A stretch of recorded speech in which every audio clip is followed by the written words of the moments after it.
Saudara pernah menyadari bahwa kebenaran kelimpahan ditangkap oleh seorang yang self-center jadi salah?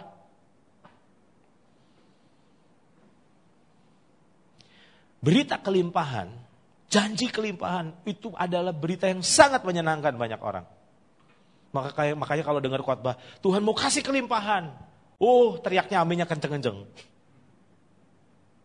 Pertanyaan saya, kelimpahan yang ada di pikiranmu sama kelimpahan yang ada di pikiran Tuhan sama gak sih? Berapa waktu lalu, sekitar 2 minggu lalu, saya berjumpa dengan seorang teman. Udah lama banget kita gak ketemu di Bandung. 3 minggu bukan berarti. 3 minggu lalu. Nah, orang ini rupanya ngikuti teaching saya lewat YouTube. Dan dia bilang ngomong gini, Koan, aku kok penasaran. Koan tuh bilang bahwa ada 2 macam mujizat.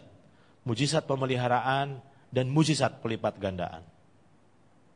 Terus dia bilang gini, saya gak akan pernah lupa, itu pertanyaan yang bagus menurut saya. Dia bilang gini, kenapa sih gak cukup pemeliharaan aja? Kenapa mesti limpah? Kenapa mesti pelipat gandaan? Saudara mau tahu jawaban saya apa? Saya bilang, saudara sadar gak? Kelimpahannya Tuhan itu tidak ada urusannya buat dirimu. Masih ingat? Berkali-kali saya ngomong, cukup untuk diri sendiri, limpah untuk orang lain.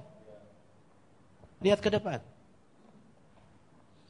Kalau gelas ini saya sobek, dan saya ambil air mineral dan botol dan saya tuangkan, kelimpahan itu tidak ada hubungannya buat sama gelas ini. Kelimpahan itu, luber itu untuk sekitarnya.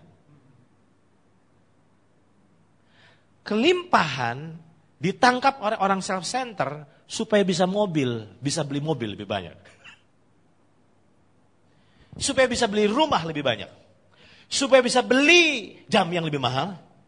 Supaya bisa beli. Nggak pernah berpikir bahwa kelimpahan bukan supaya bisa beli, supaya bisa beri.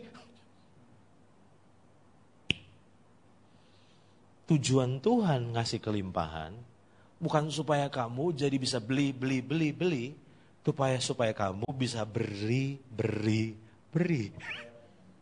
Come on, lihat ini. Kenapa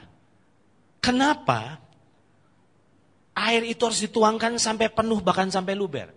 Penuh itu buat gelasnya dong. Tapi waktu luber itu gak ada urusan sama gelasnya. Saudara ikuti saya. Kembali, kekristenan yang salah arah selalu berita tentang kemakmuran itu ditangkap untuk muasin keinginan daging. Padahal gini, Tuhan ingin memberkatimu dengan berkelimpahan supaya kamu gak cuma hanya mikirin diri sendiri, tapi supaya kamu bisa mikirkan orang lain juga. Ya, saya mau tanya, kalau engkau masih kurang terus, bisa gak jadi berkat buat orang? Bisa. Tapi efektif gak? Enggak. Tuhan memberkati kamu lebih dari cukup, bahkan limpah. Supaya yang limpah itu bukan dipakai buat kepentinganmu, tapi bisa nolong orang-orang di sekitarmu. Makanya saya tidak peduli kekayaanmu melimpah secara dunia, tapi kalau hidupmu belum bisa menjadi berkat, sebenarnya di mata Tuhan kau belum limpah. Tapi saya tidak peduli, mungkin engkau di mata Tuhan, di mata orang pas-pasan. Tapi ketika hidupmu bisa berbagi sama orang, ternyata di mata Tuhan engkau sudah mengalami yang namanya kelimpahan. Saudara tangkap sampai di sini? Nah, sekarang saya masuk ke titik ini. Saudara pernah berpikir bahwa sebenarnya dan seharusnya kekayaan adalah modal yang Tuhan berikan untuk memampukan seseorang dapat menjadi berkat? Inilah alasan Tuhan memberkati Abraham. Di dalam Kejadian pasal 12 ayat 2-3. Aku akan membuat engkau menjadi bangsa yang besar dan memberkati engkau. Tuhan ingin memberkati Abraham. Kenapa? Serta membuat namamu masyhur. Kenapa? Dan engkau, apa saudara? Akan menjadi berkat. Aku akan memberkati orang-orang yang memberkati engkau dan mengutuk orang-orang yang mengutuk engkau. Dan olehmu semua kaum di muka bumi akan mendapat berkat.